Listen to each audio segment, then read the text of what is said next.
Heroes and Legends, Dynasties, the final battle. The epic war had begun at Atlassia. Campfire, planes everywhere, bodies flying, explosions across the planet, missiles flying everywhere.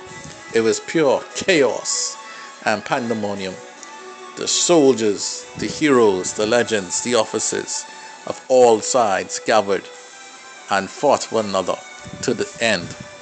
It was an epic display of violence, carnage, death, murder, and destruction. It was a berserker's dream, a warrior's paradise. Those that believed that death on the battlefield was the highest reward of all. This planet, this war, this battle was the battle that they always dreamed of. The heroes fought one another. Queen Catherine and the Holy Emperor Damien II led the charge and led their forces, and also who led their forces was that of Demeter laying the Bankeran and Sharon alliance, and the clash began. Bombs, explosions were everywhere. Everyone was separated in the clash. No one was with their allies, as each person fought off an enemy that they saw. Karklin, the great Tactuan warrior, was determined to have a great victory and to make a name for himself. If he could not kill the emperor, he would kill the queen. He challenged Catherine to a duel.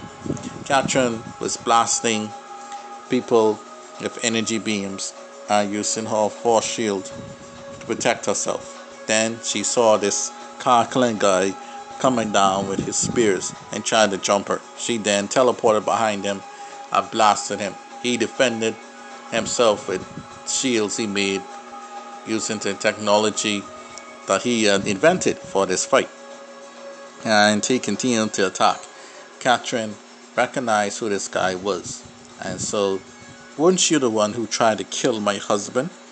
And now you try to kill me to make a name for yourself? Do you think that low of me? You fool. You should come at me with more strength, a better reason. I will not fall for such a pettiness like yourself. Karklin vowed that he will destroy you. He will destroy her. I submit his name. Lord Bahammuso, give me strength. Give me the strength to strike down this demon like you have struck down Hakari before. And then Catherine remembered Hakari. Hakari, the woman that nearly killed me twice. That was another lifetime ago. I am far more stronger than you ever realized. And then Catherine, summoning the powers of her mother, let out a great light, blinding Karklin completely and making him blind. And then Catherine turned the light into swords and stabbed Karklin in the gut, lit him up, and tore him apart. Karklin was dead. Ah, you wasted fool. You had no chance against me.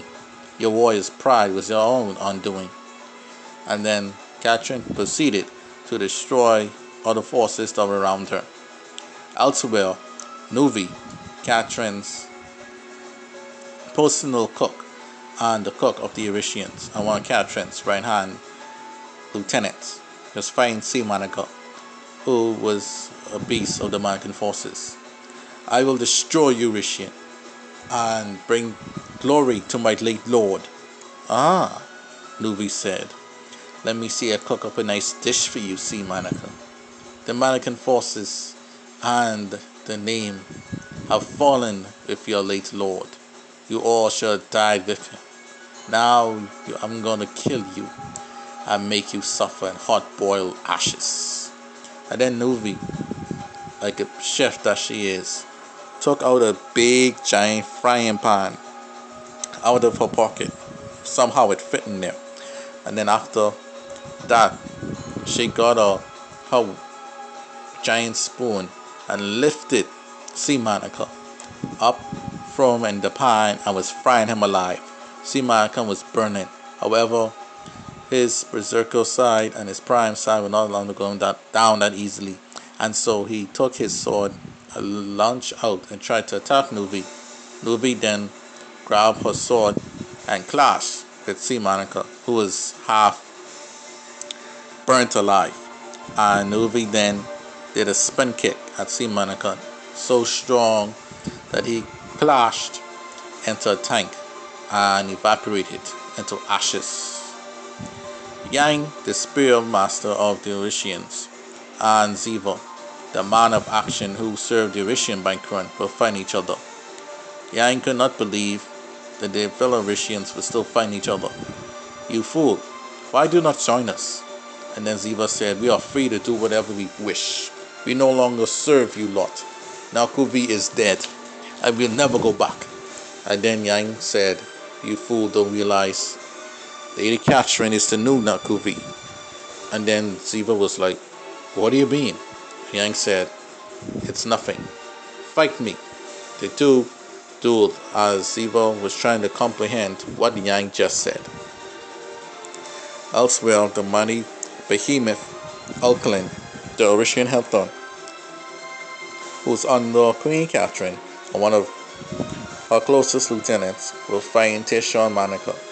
Tishon Monica was a beast, and he was exactly what Alton wanted. "Ha ha ha ha, you stupid fool." "Oh, no, wait. You're no stupid. You're brilliant. Look at the display of might. Finally a challenge. I waited so long, over 100 years for a fight like this." And Tishon smiled and said, "I know you're renowned. I am proud that I will give you a challenge. Ha! Now take this." Tishon then started to fire at Auckland, who then dodged his attacks. While that was going on, more explosions and cannon fire was everywhere. Troops blasted each other with guns. Many fell to their deaths. Others were slicing each other with swords and landing and falling into landmines. Cannons and tanks fired everywhere, and bombers bombed miles away. The place was truly chaotic. The epic showdown was growing in size and strength. Ben, one of the new officers of the Orician and survivor of the Holy War, fought against King, who joined the Orician banquet. Ben knew about King and his treachery. "You fool, I see that you have decided to show yourself such a weak man. You betrayed your principles for the sake of your family. If you are strong enough, protect your family. You will not be in the situation that you find yourself in now." Then King clapped back and said, "No. If I'm not in this situation, my family would have died with Bilderun. I'm glad and happy where I'm at now. Although I was scorned by Maki and Marcy, who joined the royals. They scorned me for my betrayal. I paid them no mind prior to this battle. I will make a name for myself here and prove my worth and why I am still alive and around. I will slay you, Orician, and prove the way forward for the glory of the Sultan."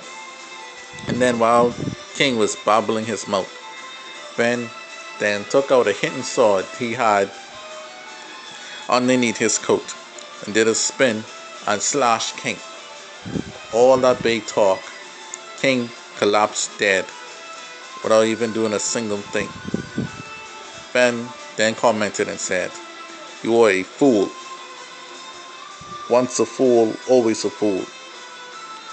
You and everything that you stood for are dead ideals. Be gone." Then explosions started popping out everywhere. This fight is not yet over.